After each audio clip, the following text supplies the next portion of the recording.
Commander Kate Lewis sat in the Grand Galactic Council chamber, her face a careful mask hiding the anger inside her. The massive room was filled with representatives from 200 alien species. Tall, short, scaly, feathered, all types of beings from across the galaxy were here. But right now, none of them looked at the human section. They knew what they had done. The petition for full membership status from the Human Federation has been denied, announced High Counselor Vex, a tall blue-skinned alien with 4 arms. This session of the council is now closed. Kate's hands tightened into fists under the table. 50 years. Humans had been probationary members for 50 long years. They had shared their technology, sent soldiers to help in wars that weren't theirs, provided medicines and food during crisis. And still, for the 5th time, they were rejected. Next to her, Ambassador John Miller sighed deeply. He was an old man now. He had spent most of his career fighting for humanity's place among the stars. "Let's go home, Commander," he said quietly. The trip back to Earth took 3 days in hyperspace. 3 days for Kate to watch John prepare his report for Earth's government. The United Federation of Earth had been patient for so long, but Kate knew this rejection would be the last straw. When they arrived, the Federation Council was already waiting. 50 men and women represented all of Earth's nations and colonies. President Sam Chen looked tired as he listened to John's report. "They said we're too unpredictable," John explained. "Too aggressive. Too innovative. They're afraid of how quickly we develop new technologies. So they want our help but not our friendship," said Defense Minister Greg Wilson. "Exactly," John replied. "They want our ships to fight their battles. They want our doctors to heal their sick. But they don't want us to have a vote on the council." The debate lasted 3 days. Some wanted to try again in another 5 years. Others wanted to protest by stopping all help to council worlds. But in the end, they voted for something no one expected. Article 89. President Chen announced, "We will invoke Article 89 of the Galactic Charter." Kate had to look it up. In the Charter's 12,000-year history, no species had ever used Article 89, the formal withdrawal clause. 2 days later, Kate found herself preparing to return to the council with John and a small team. In the ship's meeting room, veteran diplomat Alan Foster was giving final advice. "The council doesn't understand humans," Alan said, his gray hair and lined face showing his 40 years of diplomatic service. "They never have. They think we're always bluffing." "Are we bluffing this time?" asked Liaison Officer Peter Banks, the youngest on their team. "No," said John firmly. "Not this time." Kate looked at the official document in her hands. It was simple, direct, and would change humanity's future forever. "They rely on us more than they know," Kate said. "What happens when we're gone?" Ellen smiled sadly. "That's what they're about to find out." The return journey felt faster somehow. Kate spent it watching the stars streak by, wondering if humans would ever again travel freely among them under the protection of the Council. When they arrived at the Council headquarters on Zentrix Prime, news of their return had spread. The halls were busier than usual, filled with curious aliens wanting to see what the humans would do after being rejected again. "They think we're here to beg," John whispered as they walked toward the council chamber. "This should be interesting." Kate nodded, feeling the weight of Earth's future in the document she carried. The humans were done begging. They were done trying to prove themselves worthy. It was time to walk away. The grand doors of the council chamber swung open as Commander Kate Lewis and Ambassador John Miller walked in. The room fell silent as they moved toward the central speaking platform. No human had ever addressed the full council directly. That privilege was reserved for full members only. But today was different. "What is the meaning of this?" demanded High Counselor Vex. "Humans do not have speaking rights." John Miller smiled politely. "We are invoking Article 89 of the Galactic Charter. That gives us the right to address the Council one final time." A wave of whispers spread through the chamber. Article 89 was known to few, used by none in the Council's long history. Kate stepped onto the platform, the official document in her hands. The lights of the chamber dimmed, and a spotlight focused on her.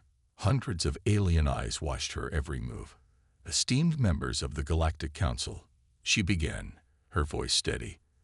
"For 50 years, humanity has served as probationary members of this council. We have shared our technology. We have fought your wars. We have healed your sick and fed your hungry." She paused, looking around the room. 5 times we have asked for full membership. 5 times we have been denied. The United Federation of Earth has decided that we will no longer ask. The chamber remained silent, but many representatives shifted uncomfortably in their seats. Effective immediately, all human ships, personnel, and technology will be removed from Council space within 30 standard days. All treaties regarding technology sharing, military support, and trade agreements will be considered void. Now the silence broke. Voices rose in alarm. Questions shouted from all corners of the room. High Counselor Vex pounded his gavel for order. "This is most irregular," he said when quiet returned. "No species has ever withdrawn from the Council. Perhaps because no species has ever been kept waiting for 50 years, John Miller replied calmly. From the Xanari section, Ambassador Thrill stood up.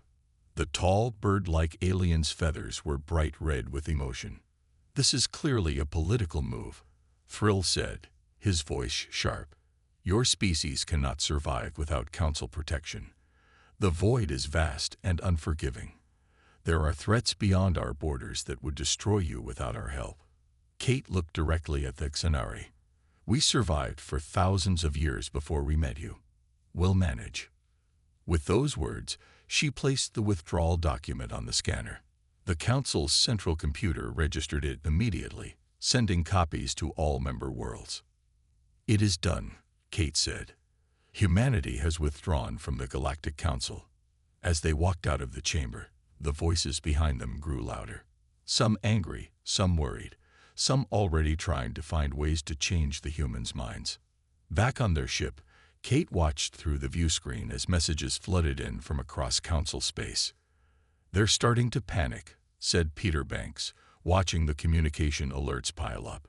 "The Drallan Empire is offering us exclusive mining rights if we reconsider." Alan Foster smiled. "That's just the beginning. Wait until the Krell realize our battle cruisers won't be patrolling the border anymore." Within hours, the human withdrawal was the only news across the galaxy. On 1,000 worlds, officials scrambled to understand what this would mean. How many medical stations were staffed by human doctors? How many defense systems relied on human technology? How many economies depended on human trade? As Kate's ship prepared to jump to hyperspace, she received a private message from High Counselor Vex. "Commander Lewis," the message read, "surely we can discuss this matter further. The Council is prepared to reconsider certain positions." Kate smiled as she typed her reply. The time for discussion was the past 50 years. Now it's time for action. Across Council space, human ships began powering up their engines. Soldiers packed their gear. Engineers downloaded their final reports. The withdrawal had begun, and it would happen faster than anyone in the Council had believed possible. No one on the Council truly understood what was coming. They all thought this was simply a negotiation tactic. None of them believed humans would actually leave. They were wrong. 2 months had passed since the last human ship left Council space. The galaxy had watched in stunned silence as humanity made good on their promise. Every base, every outpost, every trading station, all emptied of human presence in exactly 30 days, just as Commander Lewis had said. Many Council races still believed it was temporary, a show of force, a negotiation tactic. They were wrong. On the Xanari farming colony of Velos Prime, Governor Rick Porter looked up at the night sky with worry. He was one of the few humans who had chosen to stay behind, married to Xanari, and with no desire to leave his adopted home. But he knew what the others didn't. "They're coming," he told his wife that night. The Council moved the patrol ships to the central systems. The border is practically unguarded now. 3 days later, it happened. The Krell Collective, a hostile species kept in check primarily by human patrol ships for decades, launched their attack. Not just on Velos Prime, but on 3 Xanari colonies simultaneously. The Council's response fleet took 9 hours to mobilize. 9 hours in which the Krell destroyed 2 space stations and landed ground forces on all 3 colonies. On the Council capital world of Zentrix Prime, the emergency session was in chaos. How did this happen? Demanded the Xanari ambassador Thrill, his feathers now a pale blue of fear. Where are our defense ships? Admiral Goes of the Council Defense Force looked down at his datapad. The fleet is undermanned. 30% of our military vessels were human-operated. We've been trying to replace them, but training takes time. This is exactly what the humans wanted, said another representative. They knew this would happen. High Counselor Vex silenced the room with a bang of his gavel. Enough. We must focus on the crisis at hand. Ambassador Thrill, your communication request to Earth. What was their response? Thrill's feathers drooped. An automated message. It said, "The United Federation of Earth thanks you for your communication. As per our withdrawal from the Galactic Council, we are not currently accepting diplomatic requests." The silence in the room was deafening. Meanwhile, on the Xanari colony of Velos Prime, Governor Porter led a group of colonists through underground tunnels. The Krell were above them, their heavy footsteps shaking dust from the ceiling. "Will help come?" asked a young Xanari child, her scales pale with fear. Porter didn't answer.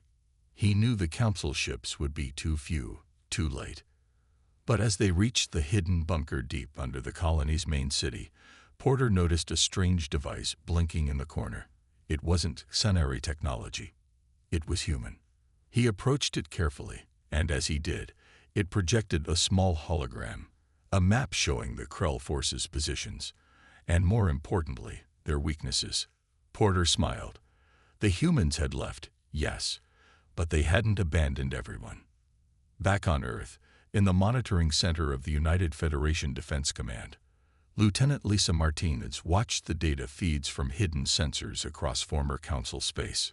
"The Krell attacked exactly where we predicted," she told her superior, General Frank Daniels, "and the Council's response is exactly as slow as we expected." "And our unofficial assets?" the General asked. "In place. Governor Porter on Velos Prime has already accessed the defense package we left behind. The other colonies are following suit." The General nodded. "Good. Make sure it looks like they figured it out themselves. The Council needs to learn to stand on their own." Meanwhile, across the galaxy, human space had become a mystery. No signals came out. No ships went in or out. The border was marked with automated beacons broadcasting a simple message: human territory. No entrance permitted. Several Council science vessels had attempted to scan beyond the border. None of their scans penetrated whatever shield the humans had erected around their systems. The silence was unnerving. What were the humans building behind their closed borders? Why weren't they responding to the crisis? The Council had always feared human unpredictability. Now they feared human silence even more. 6 months after humanity's withdrawal, the problems in Council space grew worse. It wasn't just the Krell attacks anymore. Now, the very systems that kept the galaxy running were breaking down. On the major trade hub of Nexus Station, Communications Officer Drell stared at his control panel in confusion. The quantum communications network was showing red alerts everywhere. "It's happening again," he told his supervisor. 3 more sectors just went dark. The quantum network, designed and maintained primarily by human engineers for the past 40 years, was failing. Without regular updates and maintenance, the system was experiencing cascading failures. Messages that once took seconds to cross the galaxy now took days, if they arrived at all. Across 17 sectors of Council space, panic was spreading. Markets crashed as trade information arrived too late. Emergency calls went unanswered. Ships were lost without the guidance of network beacons. In the Council chamber on Zentrix Prime, The atmosphere was grim. What had started as a political problem was quickly becoming a technological disaster. How could we be so dependent on their systems? Asked Counselor Zax of the Brel Confederacy. Why didn't we have our own experts learn how these networks function? The answer was simple, though no one wanted to say it aloud. The Council had always found it easier to let humans handle these complex systems. Human minds seemed uniquely suited to the work, advancing technologies at rates other species found hard to match. Why invest in training when humans did it better and faster? But now the humans were gone, and few in Council space truly understood how their systems worked. The economic problems were even worse. The Galactic Central Bank's predictive algorithms, programmed by human economists, had begun producing increasingly erratic forecasts without their regular updates. Another market crash, announced Bank Director Prell to the Emergency Financial Committee. The fourth this month. Without accurate predictions, investors are panicking. On the screens behind him, the numbers told a frightening story. 17 major trading companies had collapsed. Food shortages were reported on 12 worlds. Medical supply chains were breaking down across the galaxy. Meanwhile, on Earth, Lieutenant Lisa Martinez led a team monitoring these developments. The large underground facility was filled with screens showing data from across former Council space. They built their entire galactic civilization on our innovations without ever acknowledging it. She noted to her colleague, Dr. Paul Wright, as they watched the reports of system failures. And they never bothered to learn how any of it works. Paul nodded, typing notes on his tablet. The quantum network was designed to be maintained by human engineers. We warned them 5 years ago that it would need a complete overhaul soon. And they ignored us. Lisa finished. Just like they ignored our warnings about the Krell. Just like they ignored our warnings about the banking system. The door to the monitoring room slid open, and General Frank Daniels walked in. His face was serious as he handed Lisa a datapad. The Council has officially requested emergency technical assistance, he said. They're offering full membership status in exchange for our help. Lisa scrolled through the message, then looked up with surprise. This isn't from the High Council. It's from individual worlds bypassing the Council completely. The General's expression remained grim. The Council is starting to fracture. Some worlds are breaking away, trying to make their own deals with us. Should we respond? Paul asked. The General shook his head. Not yet. President Chen wants to wait until the situation develops further. The Council needs to understand exactly what they've lost. In the depths of space, at the edge of what was once Council territory, a small human observation post monitored the growing chaos. The station was invisible to Council sensors, using technology the humans had never shared with their former allies. Inside, Commander Olivia Ward watched the reports with mixed feelings. Part of her felt sorry for the innocent people suffering across Council space, but another part knew this was necessary. Sometimes, she said to no one in particular, the only way to make someone value you is to let them see what life is like without you. 8 months after humanity's withdrawal, the Galactic Council finally admitted they had a crisis. The emergency session lasted 5 days, with heated debates and even physical fights breaking out among representatives. We have no choice, High Counselor Vex finally announced. We must approach the humans and offer them what they wanted. Ambassador Thrill of the Exenari was chosen to lead the diplomatic mission to Earth. The bird-like alien had once laughed at humanity's withdrawal. Now, his feathers were dull with stress as he boarded the Council's most impressive diplomatic vessel with a team of 12 high-ranking officials. This mission cannot fail, Vex told Thrill before departure. Offer them full membership. Offer them special status if needed. Just bring them back into Council space. The journey to Earth took 2 weeks. As they approached the Sol system, Thrill practiced his speech. He would remind humans of their duty to the galaxy. He would appeal to their sense of responsibility. If needed, he would even apologize for past mistreatment. But when they reached the edge of the Sol system, something unexpected happened. Their sensors detected a defensive perimeter unlike anything they had seen before. A network of satellites and stations surrounded human space in a perfect sphere. "We're being scanned," reported the ship's captain. "Technology unknown." Before they could react, 3 human ships appeared beside them. The vessels were sleek and silent, displaying capabilities far beyond what the Council had ever seen from human ships before. "Escort formation," said the captain nervously. "They're guiding us to Earth." As they approached the blue planet, Frill could only stare in shock. The space around Earth was filled with activity.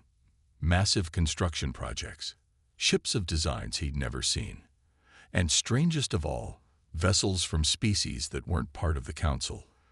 The Navorians, the Jix Collective, even the normally isolated Dren. "They've been busy," whispered one of Thrill's aides. The diplomatic team was escorted to Earth's capital city. The landing pad was small, with minimal ceremony, nothing like the grand reception Thrill had expected. Only 3 humans waited to meet them. "Ambassador Thrill," said Commander Kate Lewis with a polite nod. "Welcome to Earth." "Commander Lewis," Thrill replied, trying to hide his surprise at seeing her. "I was expecting to meet with your president." "President Grant will see you tomorrow," Kate said. "Today, we thought you might appreciate a tour." What followed shocked the Council delegation. They were shown manufacturing centers working at full capacity, research facilities making breakthroughs in technologies the Council had thought impossible, trading hubs busy with traffic from non-Council worlds. "You've been productive," Thrill managed to say. The next day, the delegation was finally brought to meet Federation President Olivia Grant. The meeting room was simple but elegant, with large windows showing Earth's natural beauty. "Ambassador Thrill," President Grant said as they entered, "I understand you bring an offer from the Council." Thrill straightened his feathers and began his prepared speech. "The Galactic Council recognizes the valuable contributions of humanity. We are prepared to offer you full membership status with all rights and privileges." "I'm going to stop you there," President Grant said calmly. "We're no longer interested in Council membership." The room fell silent. Thrill's feathers fluffed in confusion. But we're offering what you always wanted," he stammered. "What we wanted 8 months ago," Grant corrected. "Things have changed. We've established trade agreements with 17 non-Council species in the past 8 months. Our economy is thriving. Our people are unified as never before." She stood and walked to the window, looking out at the busy city below. "What exactly does the Council offer us now?"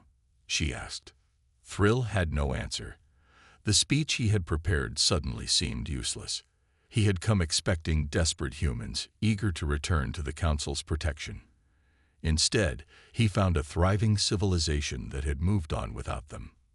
"Perhaps," Kate Lewis suggested from her position by the door, "you should be asking what humanity can offer the Council, rather than the other way around." Thrill could only nod, suddenly understanding just how badly the Council had misunderstood humanity. Ambassador Thrill's diplomatic mission to Earth had failed. The Council received his report with shock and disbelief. Humanity was not interested in returning. They had moved on, found new allies, developed new technologies. But the Council had no time to plan another approach. Just days after Thrill's return, a new crisis emerged that would make all previous problems seem small. The first attack came without warning. A massive ship of unknown design appeared near the Zentrix system. Before the Council Defense Fleet could respond, 3 planets were hit with weapons that disabled all electronic systems. Millions died in the chaos that followed. "The Void Heralds," whispered an ancient Drell scholar in the emergency council session. They were thought to be just legends. But they were real. A species from deep space that traveled in massive arc ships, attacking and harvesting worlds before moving on. Their technology neutralized most Council defenses as if they were children's toys. Within 2 weeks, 7 Council systems fell. The Defense Fleet, already weakened by humanity's withdrawal, could do nothing against the Herald's quantum disruption weapons. In a secure bunker beneath the Council headquarters, High Counselor Vex reviewed the latest reports with growing despair. "Another system lost," reported Admiral Goes. "Our weapons have no effect on their shields." "There must be something," Vex insisted. "Some weakness we can exploit." A junior aide approached nervously, holding a datapad. "Sir, we found something in the old archives. A report from human deep space monitoring stations, dated 43 years ago. They detected the void heralds approaching from beyond the galactic rim." Vex took the pad with shaking hands. 43 years ago. And what was the Council's response? The aide looked down. The report was dismissed as human paranoia. The Council said humans were too quick to see threats where none existed. The room fell silent. The humans had warned them. Decades ago, they had detected this threat and tried to prepare the galaxy. And the Council had ignored them. "Is there anything in the report about weaknesses, about how to fight them?" Admiral Goes asked. The aide nodded. The humans had begun developing countermeasures based on their observations, but when the Council dismissed the threat, the project was abandoned. As the meeting continued, news arrived that the Void Heralds had taken 3 more systems. Their path was clear. They were heading toward the Council core worlds. "We need help," Vex finally admitted. "We need the humans." Ambassador Thrill was sent back to Earth, this time not with demands, but with a desperate plea. His ship was smaller and faster, with only essential personnel on board. When they reached Earth's defensive perimeter, the human response was quick. They were escorted directly to Earth without delay. Thrill was brought to a different meeting room this time. Military maps covered the walls. President Grant was there, along with Commander Lewis and several human military leaders. "The Void Heralds," Thrill said, his voice shaking. "They're attacking Council worlds. We have no defense against their technology." To his surprise, none of the humans looked shocked. "We know," said President Grant calmly. "Our deep space sensors detected their approach 9 months ago." 9 months. Thrill's feathers puffed in surprise. "Why didn't you warn us?" Kate Lewis stepped forward, her face grim. "We tried to warn you 43 years ago.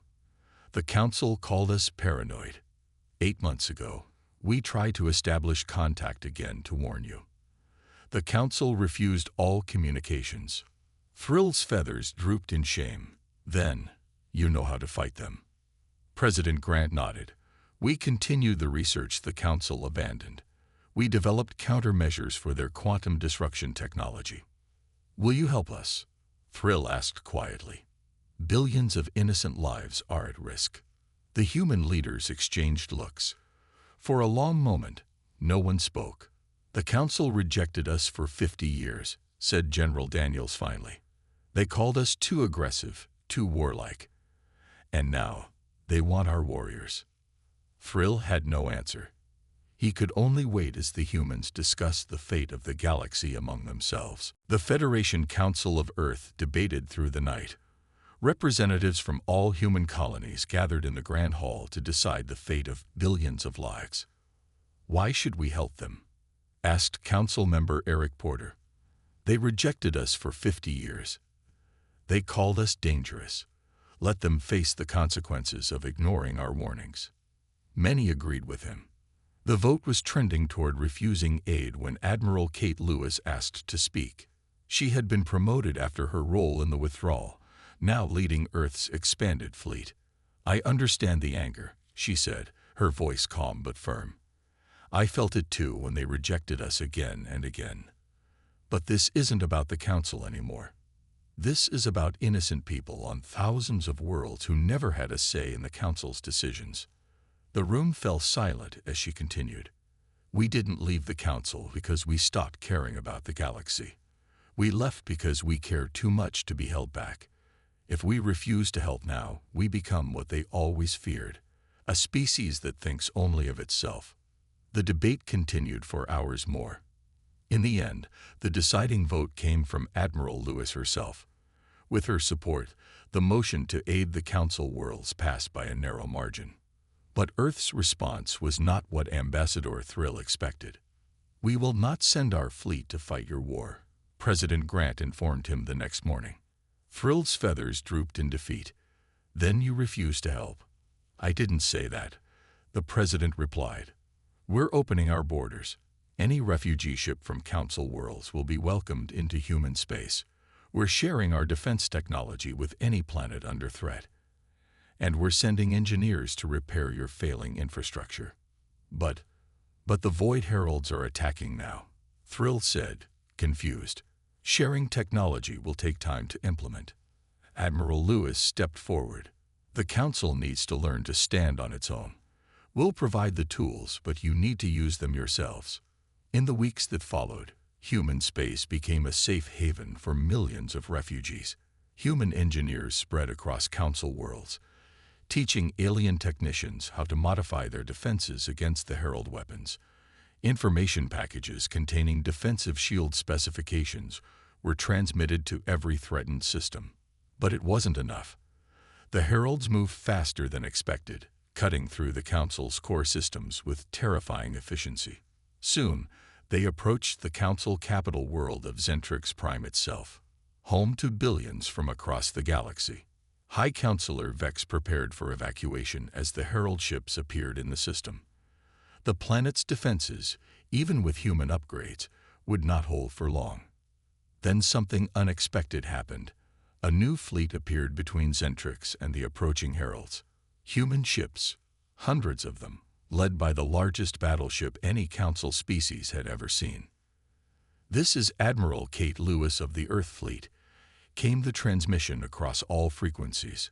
"Zentrix Prime is under our protection." What followed was a battle unlike any the galaxy had witnessed. The human ships moved with perfect coordination, using technologies the Council had never seen before.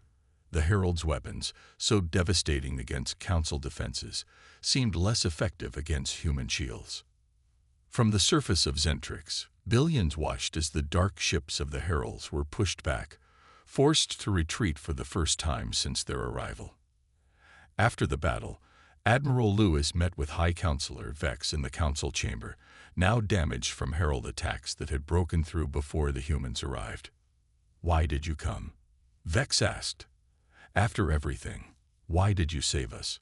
Kate looked around the chamber, remembering her anger when she had last stood there. "Because this isn't about punishment," she said. "It's about building something better together." In the aftermath of the Herald War, the Galactic Council was disbanded.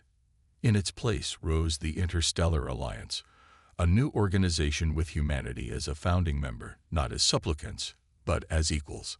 As Admiral Lewis signed the new charter alongside representatives from all member species, she shared a knowing look with Ambassador John Miller, who had fought for humanity's place in the stars for so long. "Sometimes," she said quietly, "you have to walk away to show people what they've lost."